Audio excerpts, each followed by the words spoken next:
আমি বললাম ভাই এখন আমি কি করব? ওই যে তুমি লেখা একটু সেবে যাও। আমি চলে গেলাম। আমার দুইটি ভাই থাকে, আমার একটা বড় আর আমার একটা ছোট। তারা দল সাপোর্ট করে, কিন্তু আমার মতো নেতা না তারা। তাদের জীবনে ভয় ছিল না। আমার ভাই নেতা, আমি তো না। আমি বাড়ি ছাড়বো কেন? বাড়ির সম্পদ লুটে নিচ্ছে, রক্ষা করতে হবে আমরাকে। তারা বাড়িতেই থাকে। হঠাৎ ভাবে শিখগঞ্জের সাইজে বিকাল 5টার সময় আমার মেজ ভাইকে গ্রেপ্তার করে নিয়ে চলে আসে। এলাকা থেকে ভেঙ্গুলোর মতো আমরা এখানে বন্দি ওখানে বন্দি। আজকে যারা বড় বড় লিডার, বড় বড় নেতা সংসদে যে কথা বলে তারা ফোন রিসিভ করে না। বাইরা এ দুঃখ জানাবো কাকে? আইসে আমার ভাইকে গুম করে দিল, 3 মাস পরে ক্রস ফায়ার ঘোষণা দিয়ে দিল। বাইরা আমার বলতে পারি না কথা, কি বলতে যে কি বলছি একটু কথা শুনে থাকেন, তবু আমি কিন্তু হয়নি।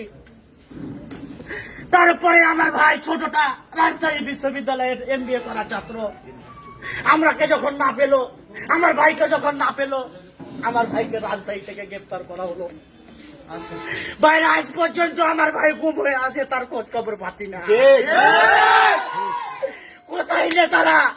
যে নেতারা অর্ডার দিয়ে চলেছে, নেতারা কোথায় আয়? আজ কেন মুখ দেখতে পাচ্ছি না? কেন সেটাউনের খোঁজ খবর নিচ্ছেন না? শুধু তাই নয়, দুটি ছেলের অসহায় জ্বালার যন্ত্রণায় আমার আম্মা ব্রেন স্ট্রোক করে মারা গেল। বাইরে আপনি বলেন কি অপরাধ ছিল আমাদের? কি অন্যায় করেছিলাম আমরা? আমার এই অপরাধ একটাই, যে সৈনিক আমরা, তার রক্তের সাথে জড়িত আছে সংগ্রামী ভাইরা। শুধু তাই নয়, যে উদ্যোগটা নেওয়া দরকার ছিল বিএনপির মূল দলের, কিন্তু তারা নিতে পারেনি।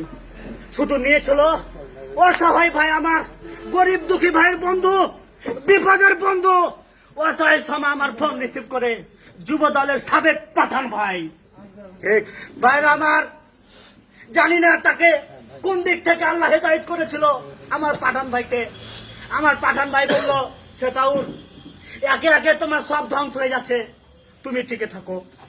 এমন এক সময় আসবে, তার প্রতিশোধ তোমাকেই নিতে হবে, তোমাকেই নিতে হবে। ঠিক আমি ভাইরা ওই আশা নিয়ে, ওই ত্যাগ নিয়ে বেঁচে আছি। আর আজ কোথায় নেতারা? আমরা তো ছিলাম অস্ত্র না গুলি, তোমরা ছিল অস্ত্র। ছেড়ে দিয়েছ, চলে গেছি, কিন্তু রক্ষা করবে কেটা? অধ্যাপক শাহজাহান মিয়া 5 বার MP, বাড়ি লুট থেকে শুরু করে, দুটা ভাই গুম থেকে শুরু করে মাথা পর্যন্ত হত্যা গেল। তুমি পারতাক না সান্ত্বনা দিতে? কেন তুমি সামান্য পুতুল নিয়ে তাকে খেলনা করো? বারবার বাড়িতে এসেছি, বলেছে ভাই আমি তো কেসে জর্জরিত, এতটি কেসের মালিক, আমার তো অনেক অসুখ, কি করব, দেখি কি করা যায়, সময় আসলে তোমাকে ঠিক জায়গাটাই রাখবো। কোথায় আইনের টাকা বলেন? কোথায় আয় দল? সংগ্রামী ভাইরা, কেন শেষ করবে বলতে দেন না? আমার একে একে পুঙ্গ হয়ে সব চলে গেছে, আপনারাও বলছে শেষ করেন। শুনতে যারা ভালো লাগবে না সে উঠে যাবে, বলবে।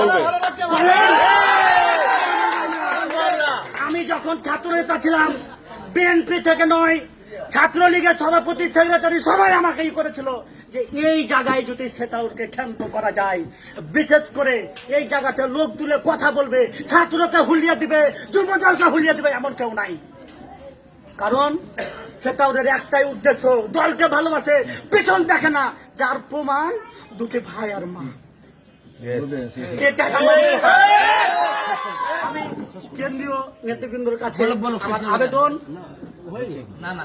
আমার আবেদন, আমার দুঃখ, আমার বেদনা, কথাগুলো আপনি ঠিক জায়গায় সঠিকভাবে বলবেন। আর কিছু আপনাদের কাছে চাই না।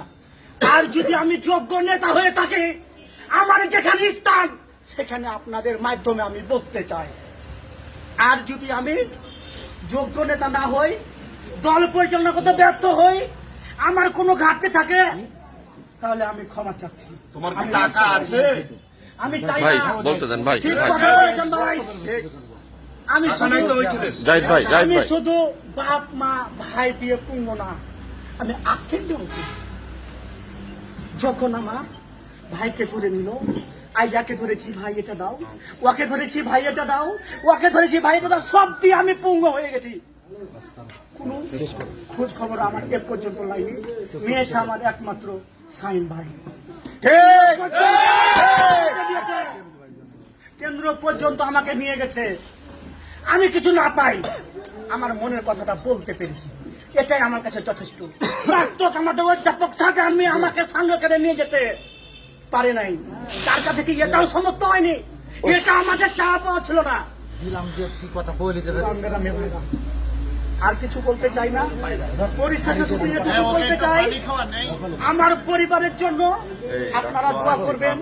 আর আমার ভাই যেটা এখন বর্তমানে ঘুমে আছে, তার জন্য দোয়া করবেন।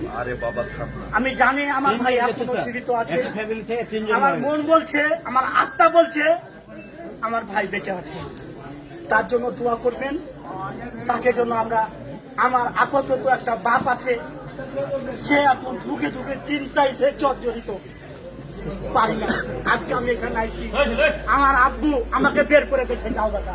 আমি বলেছি কেন্দ্র থেকে, বিভাগীয় থেকে, জেলা থেকে, যুব দলের শ্রদ্ধে ভাইরা আসছে, বুঝে যাও, তুমি দুটো কথা বলে এসো, তুমি একটু সান্ত্বনা পাবা, তোমার কষ্ট আমরা দেখতে পারি না। ভাইরা আমার, আমি আর বলতে চাই না। কথা বলার সাথে যদি আপনাদের সাথে ভুল করে থাকি ক্ষমা করবেন, ক্ষমা দৃষ্টিতে দেখবেন, এ বলে আমি শেষ করছি। খোদা হাফেজ।